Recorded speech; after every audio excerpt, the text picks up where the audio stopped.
मित्रांनो, माझ्या एका मिनी ब्लॉगमध्ये आपलं सर्वांचं स्वागत आहे. तर आज आपला हा ब्लॉग होणार आहे चतुर्मुख मंदिराचा. खूप प्रसिद्ध असं मंदिर आहे. फोटोशूटसाठी एक नंबर लोकेशन आहे, ते मी तुम्हाला दाखवणार आहे.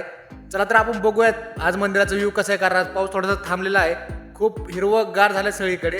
बघूयात कसं व्ह्यू येते काय नाही. आपल्या ब्लॉगला सुरुवात करूयात.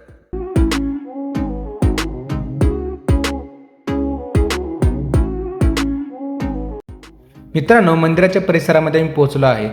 मंदिराच्या आतमध्ये आल्यानंतर सर्वात पहिलं आपलं दर्शन होते ते म्हणजे नंदी सभा मंडपाचे. भव्य दिव्य असा सभा मंडप उभारण्यात आलेला आहे.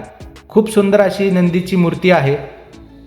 नंदीच्या मूर्तीसमोरच अजून एक मूर्ती आहे, ती म्हणजे त्रिशूळ आणि नागाची. आपल्याला आता आतमध्ये जायचं दर्शन करायला.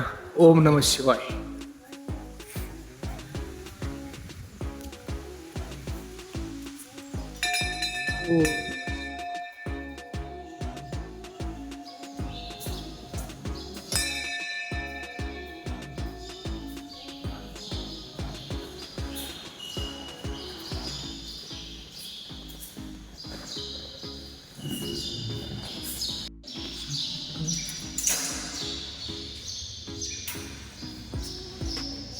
मित्रांनो, खूप छान अशी पिंड आहे आतमध्ये.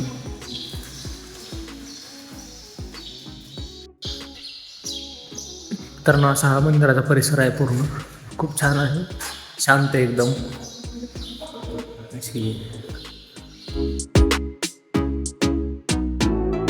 ही छान अशी दीपमाळ आहे मित्रांनो, एवढी मोठी.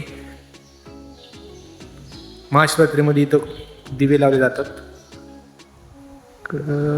छोटे छोटे मंदिर आहेत. शिव शंभो, चतुर्मुख शंभो, अष्टभुजा शंभो, शंभो पार्वती, ओम नमः शिवाय.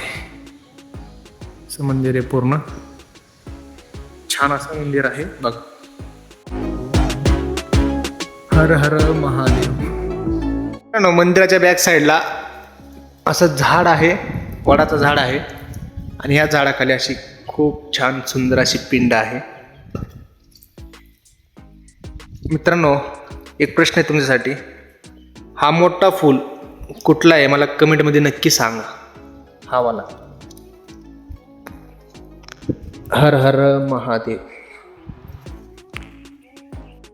मित्रांनो, हा मंदिराचा संपूर्ण परिसर आहे पाठीमागचा. खूप निसर्गरम्य वातावरण मंदिर आहे. फोटोशूट करण्यासाठी एक नंबर आहे. काय सर्वीकडे फुले वगैरे लावलेले आहेत. आता सध्याला फुलं सगळे पूजासाठी तोडलेले आहेत. हे बघू शकता की झाडं, पूर्ण झाड आहे. छान असं वातावरण आहे मित्रांनो. हा माझा छोटासा ब्लॉग होता. प्रयत्न केला एक छोटासा ब्लॉग म्हणून. कसं वाटला काय नाही कमेंटमध्ये सांगायला विसरू नका. चला तर तुम्हाला भेटतो नेक्स्ट व्हिडिओमध्ये. हर हर महादेव.